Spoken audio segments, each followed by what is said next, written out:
వాక్యం చూసుకుందాం అండి. 37వ కీర్తన 1 నుంచి చదువుదాం. చెడ్డవారిని చూచి నీవు వ్యసన పడకము, దుష్కారములు చేయు వారిని చూచి మత్సర పడకము. వారి గట్టి వలనే త్వరగా ఎండిపోవుదురు, పచ్చని కూర వలనే వాడుకోవుదురు. యెహోవా యందు నమ్మకి ఉంచి మేలు చేయుము, దేశమందు నివసించు సత్యమును అనుసరించుము. యెహోవాను బట్టి సంతోషించుము, ఆయన నీ హృదయ వాంఛలను తీర్చును. నీ మార్గము యెహోవాకు అప్పగింపుము, నీవు ఆయనను నమ్ముకొనుము, ఆయన నీ కార్యములు నెరవేర్చును.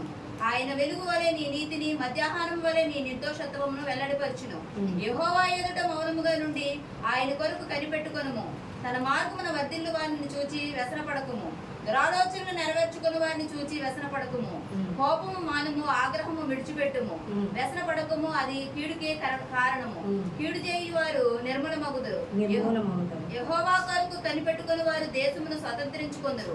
ఇక కొంతకాలము భక్తిహీనులు లేకపోవుదురు. వారి స్థలమును జాగ్రత్తగా పరిశీలించును, వారు కనబడకపోవుదురు. దీనులు భూమిని స్వతంత్రించుకొందురు, బహుక్షేమము కలిగి సుఖించెదరు. భక్తిహీనులు నీతిమంతుల మీద దురాలోచన చేయుదురు, వారు చూచి పండ్లు కొనుక్కొందురు.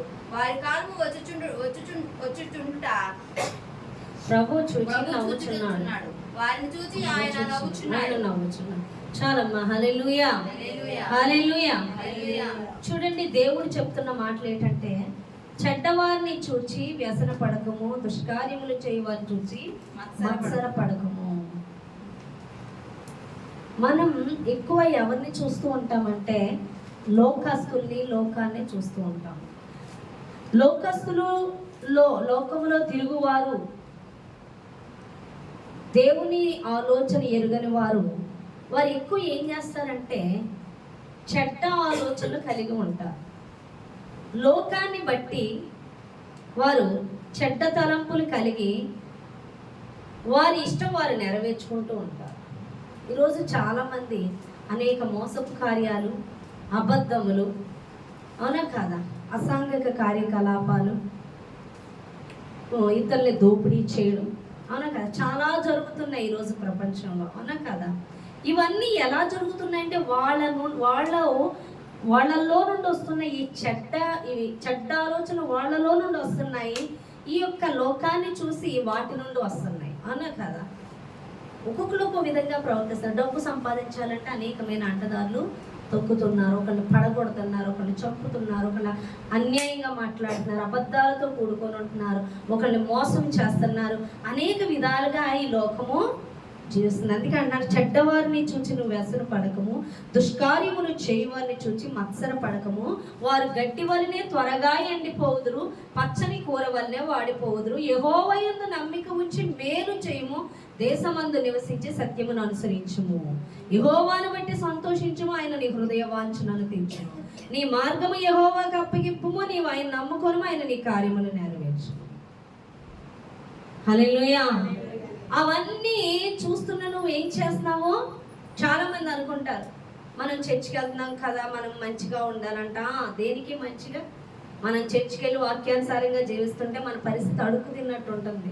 అదిగో వాళ్ళు ఇష్టానుసారంగా జీవిస్తున్నారు, వాళ్ళు అబద్ధాలు ఆడుతున్నారు, వాళ్ళు అన్యాయం చేస్తున్నారు, వారు మోసం కార్యాలు చేస్తున్నారు. వాళ్ళు చూడ ఎంత బాగున్నారు. ఒక ఆమె అయితే దేవునికి వ్యతిరేకంగా మాట్లాడుతుంది. నేను అన్నాను, ఏంటి నువ్వు దేవునికి వ్యతిరేకంగా మాట్లాడుతున్నావు? వెనక్కి వెళ్తే ఏమవుతుందో తెలుసా అంటే, ఏమవుతుంది, వాళ్ళు బాగానే ఉన్నారు అంటారు. బాగానే ఉన్నారా? నిత్యరాజ్యాన్ని కోల్పోయారు. బాగానే ఉండడం అంటే తన దృష్టిలో ఏంటి? ఈ లోకంలో చక్కగా సంపాదించుకోవడం, చక్కగా తిరగడం. బోడు మంది ఉన్నారు అలాగా. కానీ వాళ్ళు ఎలా ఉంటారు? గడ్డి పువ్వులే ఎండిపోతారు. పొద్దున వికసిస్తారు, సాయంత్రానికి వాడిపోతారు. చాలా మంది ఈ దినాల్లో వారినే చూస్తున్నారు. దేవుని ఎరుగని ప్రజలు, దేవునితో సహవాసం లేని వాళ్ళు ఎక్కువ లోకాన్నే చూస్తారు, లోకస్తులనే చూస్తారు. దేవుని సహవాసం కలిగిన వాళ్ళు వేరు. దేవుని సహవాసం లేని వాళ్ళు ఎవరిని చూస్తారు ఎక్కువ అంటే, తమ యొక్క ఆలోచనలు, తమ ఇష్టాలు నెరవేర్చుకుంటూ తమ ఇష్టానుసారంగా జీవిస్తూ దుష్కార్యాలు చేసేవారిని, చెడ్డవారిని చూస్తూ ఉంటారు. అటువంటి వారిని నువ్వు చూస్తున్నావేమో, వాళ్ళు ఎలాంటి వాళ్ళంటే గడ్డి పువ్వులే వాడిపోతారు. కోపం మానము, ఆగ్రహం విడిచిపెట్టుము అని దేవుడు మాట్లాడుతున్నారు. సాతాను యొక్క కుయుక్తి ఏంటో తెలుసండి? మన దృష్టి దేవుని మీదకి వెళ్ళకుండా మన దృష్టి సాతాను ఆకర్షించడానికి చూస్తుంది. ఏదో విధంగా నీ కాన్సన్ట్రేషన్ దేవుని మీద లేకుండా తిప్పివేయడానికి చూస్తుంది. అదే సాతాను యొక్క కుయుక్తి.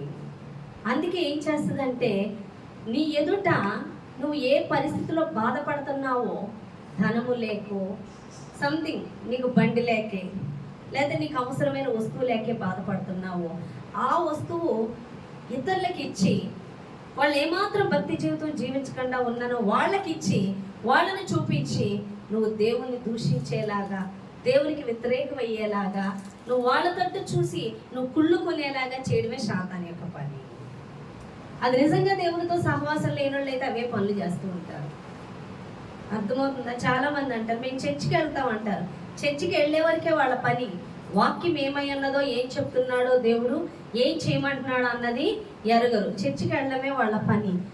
ఆ విధంగా ఉన్న వాళ్ళు ఏం చేస్తారంటే ఆశీర్వాదాలను చూసి దేవునికి వ్యతిరేకంగా మాట్లాడుకుంటూ ఉంటారు. అంతేకాదు, వాళ్ళ వల్ల మనం బాధింపబడుతూ ఉంటాం.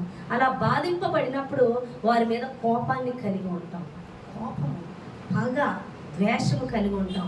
ఇవన్నీ ఎందుకు కలిగేలా చేస్తుంది సాతానంటే, నువ్వు దేవుని వైపు చూడక దేవుడి నుంచి వచ్చే ఆశీర్వాదాలు పొందుకోకుండా ఉండాలని సాతాన్ని కళ్ళెదుటి ఇవన్నీ పెడుతూ ఉంటాం. వారి ద్వారా నీకు బాధ కలిగిస్తుంది, నొప్పి కలిగిస్తుంది, గాయాలు కలిగిస్తుంది. ఇప్పుడు మరి నీకేం మొదలవుతుంది? కోపం మొదలైపోతుంది. వాళ్ళని ద్వేషించడం మొదలు పెడతాం, వాళ్ళని వ్యతిరేకించడం మొదలు పెడతాం.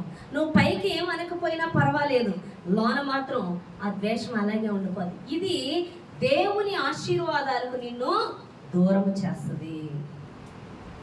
నీ ఎదురుగా వీళ్ళకి అర్హత లేదు అనుకున్న వాళ్ళని ఆశీర్వదిస్తూ కనబడుతుంది. తప్పులు చేస్తూ, భక్తి జీవితం లేకుండా పాపపు జీవితం జీవిస్తూ, అన్యాయం చేస్తూ, అబద్ధాలు ఆడుతున్న వాళ్ళు బహుగా ఆశీర్వదింపబడ్డం చూపించి నువ్వు అనుకుంటావు, చూడు వాళ్ళు ఏ భక్తి జీవితం లేరు కానీ వాళ్ళు చక్కగా ఉన్నారు, నా జీవితం ఇలా అయిపోయిందని నువ్వు దేవుని తట్టు చూడకుండా మరింత నీ హృదయంలో మత్సరము, కుళ్ళు, ద్వేషము కలిగి ఉండేలా చేసి దేవుని ఆశీర్వాదం నువ్వు పొందుకోకుండా చేస్తుంది. నీకు అర్థమవుతుందా? మీరు చాలా విషయాలు ఇలాగే బాధపడుతున్నారేమో. ఏంటి ప్రభా, ప్రార్థన చేస్తున్నాం, మంచిగా జీవిస్తున్నాం, ఏమాత్రం మంచి లేని వాళ్ళు హాయిగా డబ్బు సంపాదిస్తూ సుఖంగా జీవిస్తున్నారు, మా బతుకులు ఎందుకు ఇలా ఉన్నాయి అని వాళ్ళని చూసి మత్సరపడుతున్నావేమో, కుళ్ళుకుంటున్నావేమో, కోప్పడుతున్నావేమో దేవుని మీద, లేదా బాధపడుతున్నావేమో, ఏడుస్తున్నావేమో, నలుగుతున్నావేమో నీకున్న పరిస్థితిని బట్టి. ఈ విధమైన స్థితి అంట దేవుని ఆశీర్వాదాన్ని నువ్వు కోల్పోయేలా చేస్తుందంట. కానీ నువ్వు ఎలా ఉండాలంట? యెహోవాను బట్టి సంతోషించు, ఆయనకు నీ హృదయవాంఛనను తీర్చును. నువ్వు దేవుని బట్టి సంతోషించాలి తప్ప నువ్వు ఈ లోకాన్ని చూడకూడదు అని దేవుడు మాట్లాడుతున్నాడు. అందుకే మనం యెహోవా వైపు చూడాలి తప్ప లోకాన్ని ఎక్కువ విశ్లేషించడం, లోకాన్ని ఎక్కువ చూడాలు చేయకూడదు. నువ్వు ఎంత చూస్తున్నావో కాన్సన్ట్రేషన్, నీ మనసులో అంత ద్వేషం పెరుగుతూ ఉంటుంది, నీ మనసులో అంత బాధ కలుగుతూ ఉంటుంది. ఈ బాధ, ఈ ద్వేషము, ఈ కలహము, ఈ మత్సరం, ఈ కుళ్ళు దేవుని ఆశీర్వాదానికి నువ్వు పాత్రురాలు కాకుండా చేస్తుంది. వాటి దినాన్ని దేవుడు మాట్లాడుతున్నాడు, చెడ్డవారిని చూసి నువ్వు వ్యసన పడకము. వీళ్ళు ఎలా ఉంటారంటే, నువ్వు చూస్తున్న వాళ్ళు నేనుండి రేపు కనబడరు, వాళ్ళు ఒట్టి ఊపిరి వంటి వాళ్ళు. కానీ నువ్వు ఎలా ఉండాలి? వారు ఎందుకు చెడ్డగా మాట్లాడుతున్నారు, వారు ఎందుకు చెడ్డ కార్యాలు నెరవేరుస్తున్నారు అంటే దానికి ఒక వాక్యం ఉంది, చూడండి. మత్తయి సువార్త 12వ అధ్యాయం 35వ వచనం. మత్తయి సువార్త 12వ అధ్యాయం 35వ వచనం.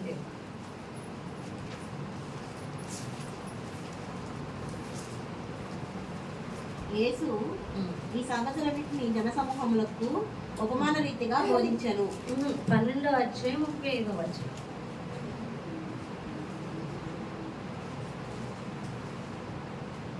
సజ్జనుడు తన మంచి ధననిధిలో నుండి సద్విషయములను తెచ్చును, దుర్జనుడు తన చెడ్డ ధననిధిలో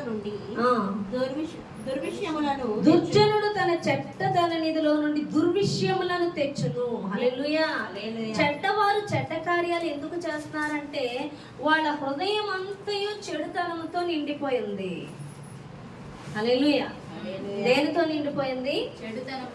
చెడుతనముతో నిండిపోయింది. చెడ్డవారు. మరి మంచివారు, మంచి ధననిదంట. మరి వాళ్ళ హృదయం మంచిగా నిండిందంటే ఏది మంచి? ఈ లోకంలో మంచి అనేదే లేదు. ఈ లోకాన్ని చూసిన వాళ్ళందరూ చెడ్డ ధననిధి నుంచి దాచుకున్నాయే. ఈ లోకం నుండి ప్రేరేపించబడిన వాళ్ళే ఆ చెడ్డతనాన్ని బయలుపరుస్తారు. 1-2 మంచి విషయాలు అయినప్పటికీ ఏదో ఒక విషయంలో చెడ్డతనం కనబడుతూనే ఉంటుంది ప్రతి మనిషిలోని. కానీ మంచి ధననిధి అంటే ఏంటి అంటే, మంచివాడు అనేవాడు ఈ లోకంలో లేడు. మరి మంచి ధననిధి అంటే ఆ వ్యక్తి మంచి ఎలా కలిగి ఉంటాడంటే, తను యేసుని కలిగి ఉన్నప్పుడే మంచితనాన్ని కలిగి ఉంటాడు. హల్లెలూయా.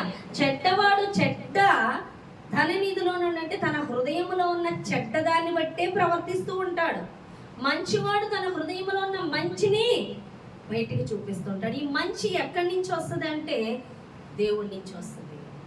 ఎక్కడి నుంచి వస్తుంది? దేవుడి నుంచి. చూడండి, మంచి చూడండి, విత్తు ఏది విత్తేవో దాని ఫలం బట్టి తెలుస్తుంది. నువ్వు జామకాయ విత్తనం నాటితే అది కాసేక కాయను బట్టి అది జామ విత్తనం నాటబడిందని తెలుస్తుంది. అవునా కాదా? నువ్వు విత్తు బట్టి, పండు బట్టి నువ్వు విత్తింది ఏదో తెలుస్తుంది. హల్లెలూయా. అవునా కాదా? మంచిని ఎవరు విత్తుతారు అంటే హృదయంలో మంచిని విత్తిన దాన్ని బట్టి. అంటే ఈ మంచి ఎక్కడి నుంచి వస్తుంది అంటే, మంచి అనేది చూడండి, యోహాను సువార్త 15వ అధ్యాయం చూద్దాం. యోహాను సువార్త 15వ అధ్యాయం.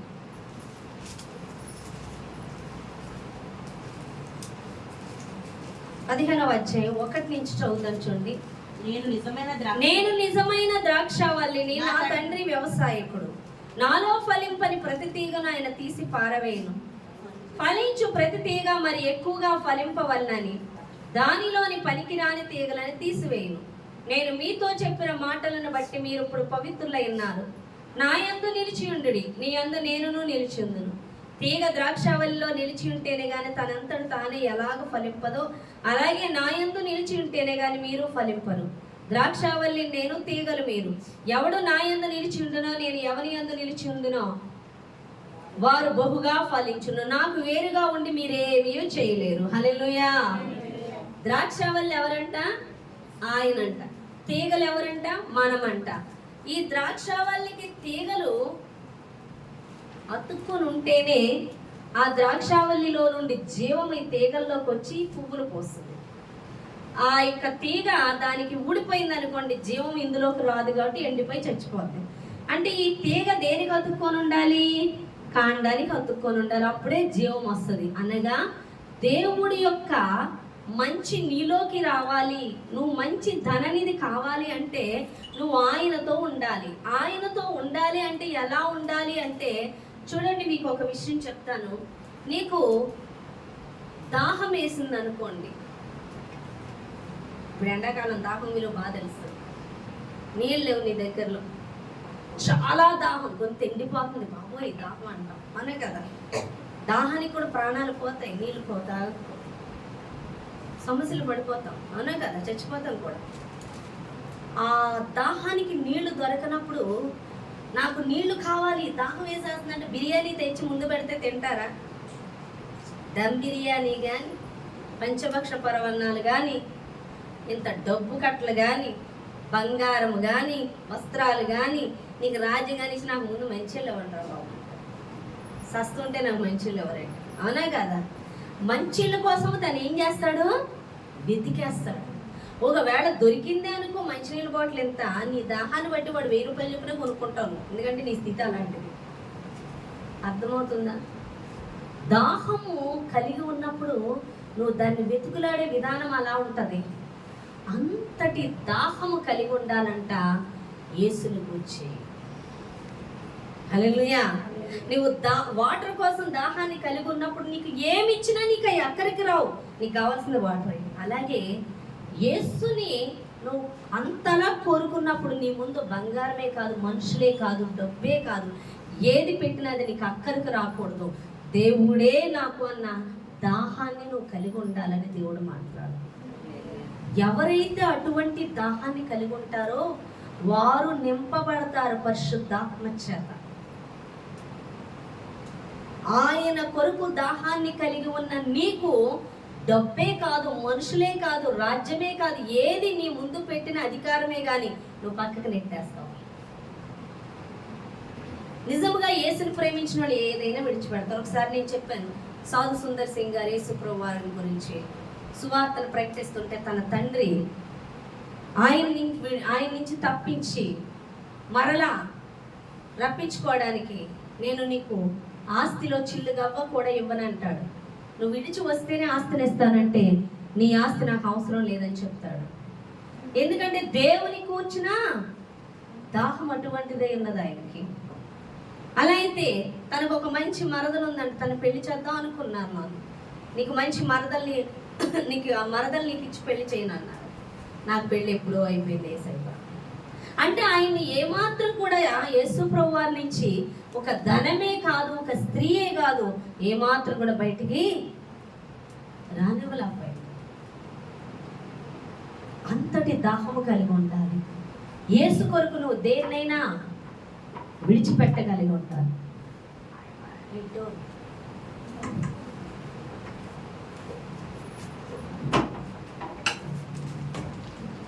హల్లెలూయా. యేసు కొరకు నువ్వు దేన్నన్నా విడిచిపెట్టగలగాలి. ఏది నీ దగ్గరికి తెచ్చినా యేసు కన్నా అది నీకు ఎక్కువ కాకూడదు అయిపోవాలి. అంతలా నువ్వు యేసు కొరకు దాహాన్ని కలిగి ఉండాలి అని దేవుడు మాట్లాడుతున్నాడు. ఎవరైతే ఈ దాహాన్ని కలిగి ఉంటారో వాళ్ళని నింపుతారని దేవుడు మాట్లాడుతున్నాడు. ఈ యేసు కొరకు దాహం కలిగిన వాళ్ళు ఆత్మచేత నింపబడటమే కాకుండా దేవుని వాక్యంతో నింపబడతారు. కాబట్టి వారు దేవుని తట్టు చూచి ఆనందించగలుగుతారు, వారు ఫలించగలుగుతారు, వారు ఆశీర్వదింపబడతారు. ఈ జాయింట్, ఈ కనెక్షన్ దేవుడితో నీకు లేకుండా చేయడమే సాతాను యొక్క గోల్. నీ దాహము దేవుని వైపు కాక నీ దాహము లోకం వైపు ఉండేలా చేస్తూ ఉంటది. లోక దాహాలు తీర్చుకోవడానికి యేసు యొద్దకు వచ్చేలా చేస్తా తప్ప యేసు కొరకే నీ దాహం అయ్యేటట్లుగా శాతాన్ని ఉంచదు. ఈరోజు నువ్వు దేవుని దగ్గరికి ఎందుకు వచ్చావు అంటే యేసు కొరకు దాహం కాదు, యేసుని ప్రేమించి కాదు, యేసుని కోరుకొని కాదు, యేసు ఇచ్చే వాటిని కోరుకొని వచ్చే దాహమై నీకు ఉంటది. అటువంటి దాహం కలిగిన వాళ్ళు నిలబడలేరు యేసు కొరకు. అర్థమవుతుందండి? ఫలించలేరు. ఎందుకని? నీవు ఏ దాహంతో వచ్చావో దేవుడికి తెలుసు. నీవు లోకదాహమా, దేవుని కొరకైన దాహమా? అది ఎరిగిన వాడైన నిన్ను నింపాలి అంటే ఆయన కొరకైన దాహంతో వస్తే నీ దాహం తీరుస్తాడు. ఆ మాట ఉంది చూడండి, యోహాను సువార్త 7వ అధ్యాయం 37వ వచనంలో మాట ఉంది. యోహాను సువార్త 7వ అధ్యాయం 37వ వచనంలో,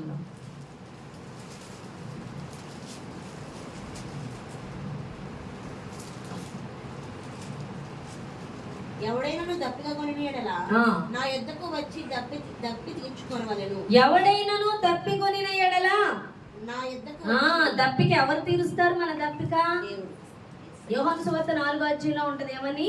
నా యొద్దకు వచ్చేవాడు ఎన్నడు, నేను ఇచ్చిన నీళ్లు తీసుకునేవాడు ఎన్నడు దప్పికొనడు. మీకు దప్పిక ఉన్నదా? ఎవడైనా నువ్వు దప్పికొనిన యెడల నా యొద్దకి రావలెను. ఎవరి యొద్ద మన దాహము తీర్చబడుతుంది? దేవుని యొద్దే తీర్చబడుతుంది. నువ్వు దేవుని కొరకైన ఆకలి దాహము కలిగి ఉన్నప్పుడు నువ్వు నీ దాహము తీర్చబడుతుంది. అది ఆయనే తీర్చగలడు.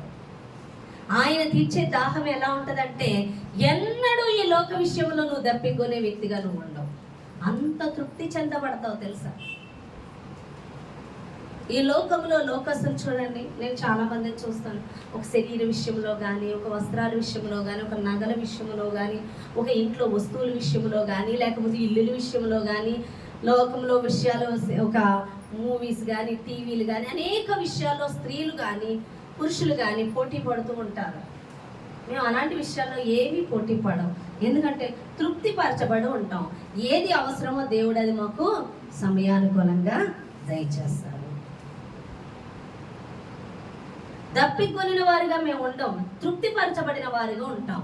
ఎందుకంటే మేము యేసు కొరకు దాహము కొని ఉన్నాం కాబట్టి మా దప్పిక తీర్చబడుతుంది, మేము తృప్తిపరచబడుతున్నాం. ఏ సమయానికి ఏది కావాలో దేవుడు అది మాకు దయచేస్తున్నాడు. ఈ దప్పిక లోకం కోసం ఉండి లోకములో తీర్చుకోవడం కోసం యేసు యొద్దకు రావడం కాదు. నీ దప్పికే యేసు కోసం అయిపోవాలి. ఎవరైతే యేసును కూర్చి దప్పి కలిగి ఉంటారో వాళ్ళు తృప్తిపరచబడతారు, అనగా వాళ్ళని పరిశుద్ధాత్మతో నింపుతాడు.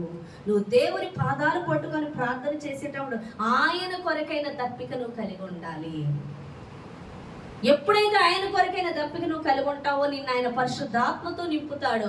ఆయన మంచి ధననిధిలో ఉన్నది ప్రతిదీ నీ హృదయంలో నింపుతాడు. అది నువ్వు నెరవేరుస్తున్నప్పుడు, అది నువ్వు చేస్తున్నప్పుడు నువ్వు ఫలించే వ్యక్తిగా కనబడతావు. దీన్ని ఆయనతో అంటు కట్టడం అని దేవుడు మాట్లాడతాడు. ఆయన మంచి ధననిధిలో ఉన్న విషయాలు నువ్వు నింపుకుంటున్నావు కాబట్టి నీ హృదయంలో నుండి కూడా మంచే వెళుతుంది, నీ నోటి నుండి కూడా మంచే వెళుతుంది. హృదయం నిండి ఉన్న దాన్ని బట్టి నోరు మాట్లాడుతుంది కాబట్టి నువ్వు మంచే విత్తుతావు కాబట్టి నీకు మంచే జరుగుతుంది. కానీ చెడ్డవారు విత్తే అన్ని కూడా ఒకనొక దినాన్ని పోసేసుకుంటారు. అదే దేవుడు అంటున్నాడు ఏమని, వారి దినము వచ్చుచున్నదని వారికి తెలియట్లేదు, వారి దినము ఇప్పుడే వచ్చినది. భక్తిహీనులు కొంతకాలానికి లేకపోదురు, ఆకుకూర వలె వారు వాడిపోతారు. వారు నీతిమంతులు చూసి విల్లెక్కు పెడుతున్నారు కానీ దేవుడు వారిని చూసి నవ్వుతున్నాడు అని దేవుడు మాట్లాడుతున్నాడు. హల్లెలూయా. చాలా మంది అనుకుంటారు మీరు చాలా రోషం పడిపోని అవసరం లేదు. చాలా మంది మనం అనేక మాటలు తిట్టేస్తూ ఉంటారు, అవునా కదా? నువ్వు అలాంటిది, నువ్వు ఇలాంటి దాని బట్టి మనం బాధపడుతూ ఉంటాం, చాలా బాధపడతాం. అలాంటి విషయాలు నేను ఎన్నోసార్లు బాధపడ్డా. దేవుడు ఒకటే మాట్లాడి ఉన్నాడు, వాళ్ళు ఏది కలిగి ఉన్నారో అది విత్తుతున్నారు. వారు విత్తింది వారే కోసుకుంటారు. నువ్వేం కలిగి ఉన్నావు నువ్వు అదే విత్తు. హల్లెలూయా. వాళ్ళు ఏదో నోటితో విత్తి ఉన్నారో నువ్వు విత్తే. నువ్వేది కలిగి ఉన్నావు అదే విత్తు. నువ్వు విత్తింది నువ్వు కోసుకుంటావు, వారు విత్తింది వారే కోసుకుంటారు. నిన్నెవరన్నా తిడుతున్నారా? నిన్నెవరన్నా దూషిస్తున్నారా? నిన్నెవరన్నా నిందిస్తున్నారా? నిన్నెవరన్నా అవమానపరుస్తున్నారా? నేను కానిదాన్ని నన్ను అంటున్నారా? నువ్వు ఏడవని అవసరం లేదు. వాళ్ళు దానితో నింపబడ్డారు, చెడ్డ విషయాలతో నింపబడ్డారు, చెడుతో నింపబడ్డారు. కానీ అవే బయటకు వస్తాయి. నువ్వు దేనితో నింపబడ్డావో నువ్వు చూసుకో. నువ్వు దేవునితో అంటుకట్టబడి ఉంటే నువ్వు దేవుని యొక్క మంచితో నింపబడి ఉన్నావు కాబట్టి ఆ మంచిని విత్తుతుంటావు కాబట్టి నువ్వు ఫలిస్తావు. నువ్వు విత్తింది కోసుకుంటావు అంటే నువ్వు ఆశీర్వదింపబడతావు.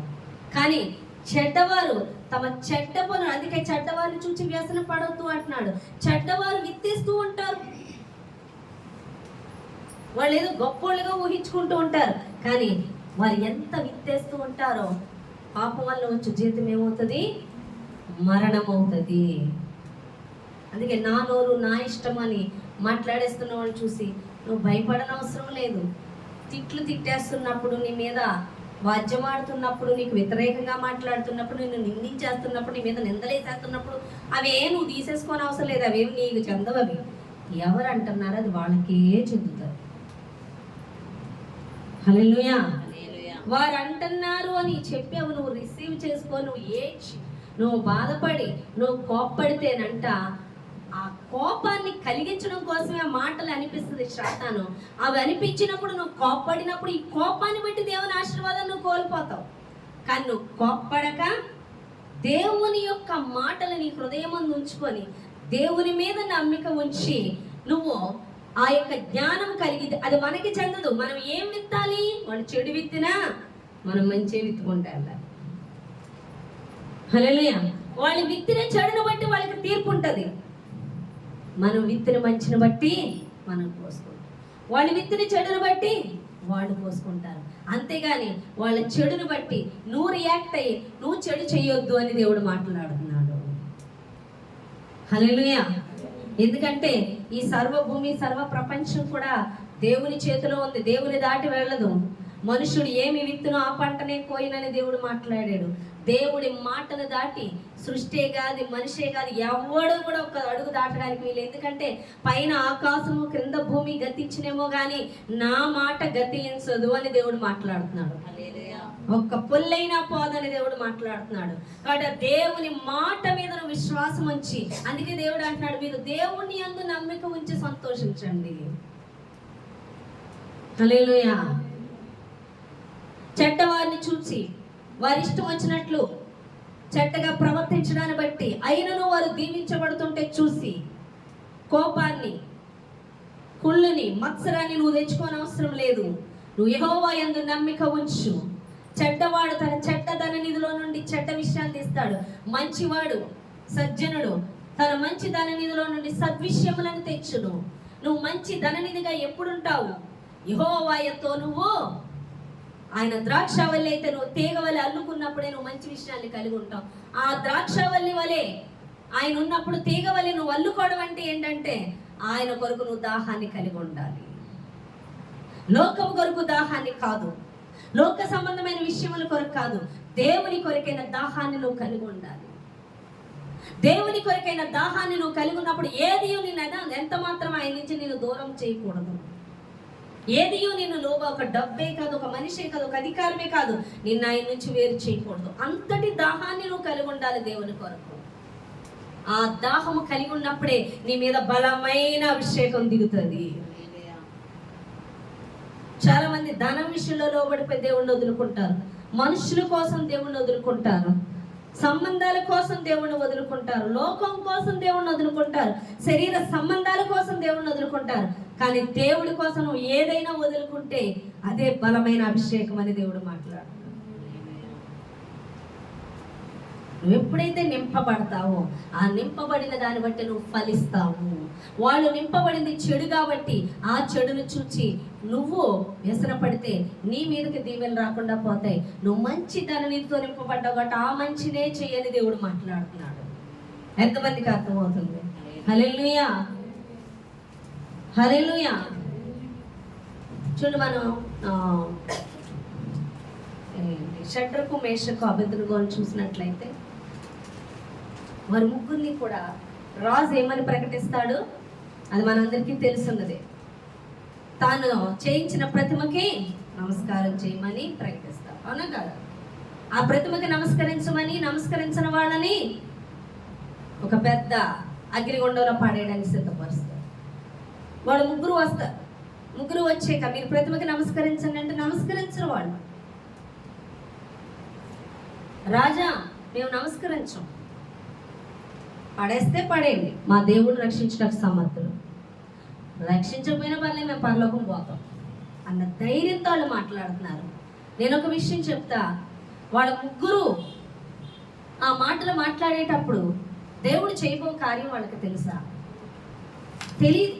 ఏం చేయబోతున్నాడో తెలియదు, ఏం జరగబోతుందో తెలియదు. ప్రస్తుత సిచ్యువేషన్ ఎలా ఉందంటే దానికి నమస్కరించాలి, లేకపోతే అగ్నిగుండంలో పడేస్తారు. నమస్కరిస్తే వదిలేస్తారు, నమస్కరిస్తే పరలోక రాజ్యం ఉండదు, దేవుడు ఉండడు. నమస్కరించకపోతే అగ్నిగుండం ఉంది. ఏం చేయాలి? ఏం చేస్తున్నాడు దేవుడు? వదిలేసాడా?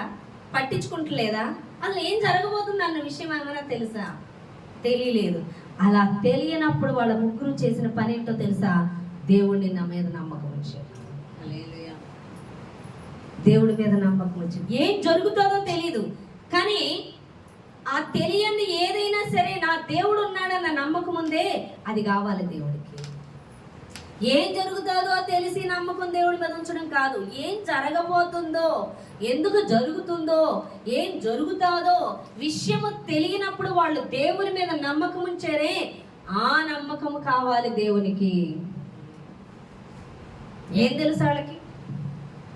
కానీ దేవుడి కోసం నిలబడ్డారు. కాపాడుతాడు, సమర్థుడు నా దేవుడు, కాపాడబెరమే పరలోకం పోతాడు. దేవుడు ఆ నమ్మకం చూశాడు. వాళ్ళు మంట ఇప్పుడు దాకా కొంచెమే ఉందేమో, ఇప్పుడు ఉన్నదానికి ఏడింతలు చేశారు. చేసి ఏం చేశారు? అందులో పడేశారు. పడేసిన వాళ్ళు కాలిపోయారంటే కానీ పడగొట్టబడిన ముగ్గురు కూడా ఎలా ఉన్నారు? వాళ్ళ చేతికున్న తాళ్ళు ఉన్నాయి, కట్టిని చేతులకి కాళ్ళకి అయ్యి కాలేయంట తప్ప వారి తల వెంట్రుకైనా కాలేదంట. వాళ్ళ ముగ్గురు అందులో తిరుగుతున్నారంట. వాళ్ళతో పాటు కూడా యేసు ప్రభువారు కూడా తిరుగుతున్నారు, దేవుడు కూడా. రాజు అంటున్నాడు ముగ్గురినే కదా పడేసాం, ఇంకొక వ్యక్తి ఎలా ఉన్నాడు? మొత్తం అందరూ చూశారు. రాజుతో సహా రాజ్యమంతా ఆయనే నమ్ముకున్నారు. ఆయన తెలుసు, ఆయన మహింపరచండి. ఈ కార్యం జరుగుతుందని తెలుసా వాళ్ళకి? రాజ్యము రాజు మహింపరచడమే కాదు, వారికి ఆ రాజ్యములో గొప్ప రాజోద్యోగాలు దొరికి. హల్లెలూయా. దీనికి ముందు పరిస్థితి ఎలా ఉంది? వాళ్ళు దేవుని మీద నమ్మకం ఉంచిన తర్వాత పరిస్థితి ఎలా? చాలా మంది అనుకుంటారు సమస్య వస్తే ఈ సమస్య తీసేయచ్చుగా, ఈ సమస్య తీసేయచ్చుగా, ఈ సమస్య తీసేయచ్చుగా అంటే, లేదు, నువ్వు సమస్యలో నుండే వెళ్ళాలి.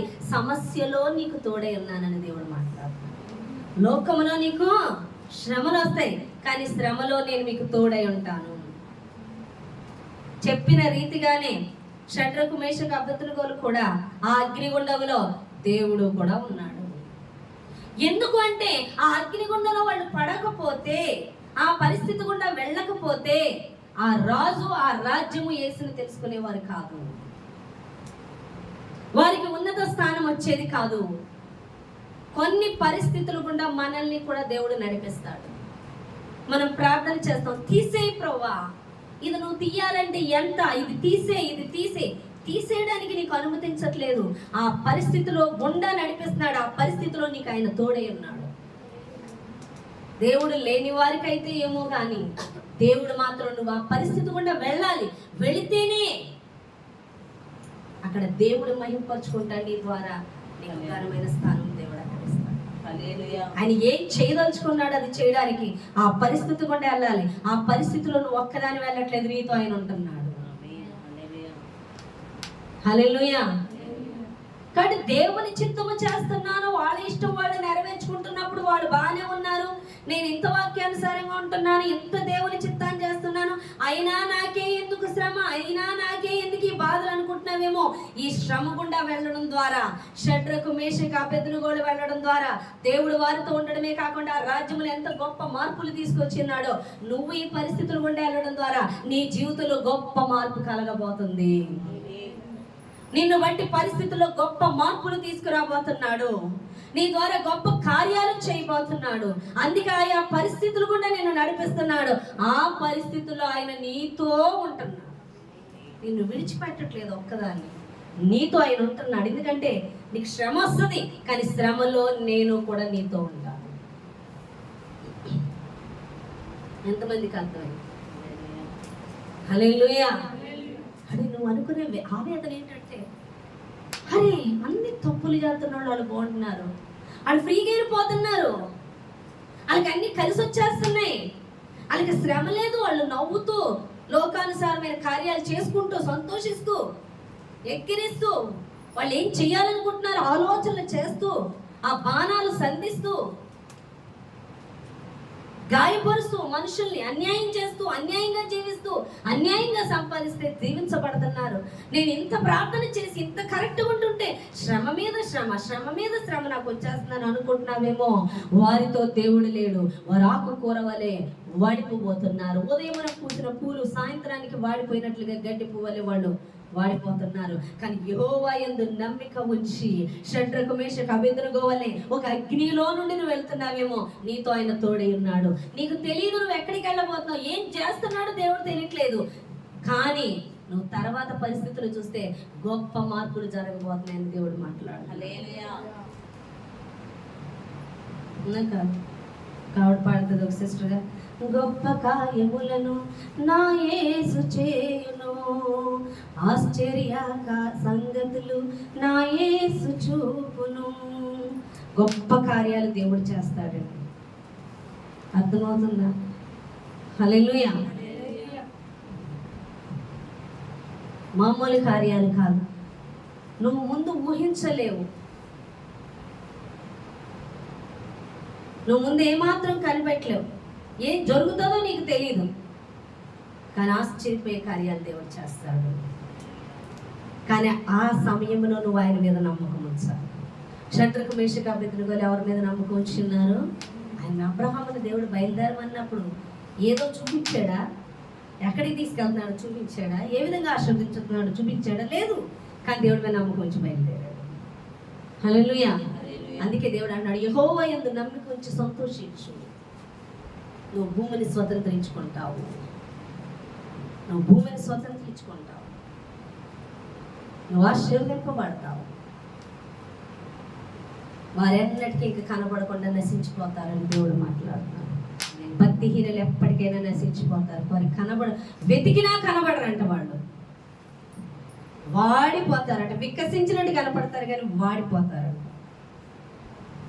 కానీ నువ్వు దేవునితో సహవాసం కలిగి, దేవుని కొరకు దాహము, దేవుని కొరకు దప్పిక కలిగి ఉండి ఆయనతో నువ్వు అంటగట్టబడినప్పుడు నీ మంచి దానిలో నుంచి నువ్వు మంచి విత్తు.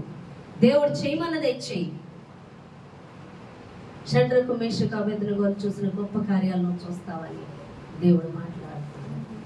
చిన్న మాటలు దేవుడు దీవించి ఆశీర్వదించినగా. ఆమేన్. ప్రార్థన చేద్దామండి. వాక్య నిమిత్తమైన ప్రార్థన.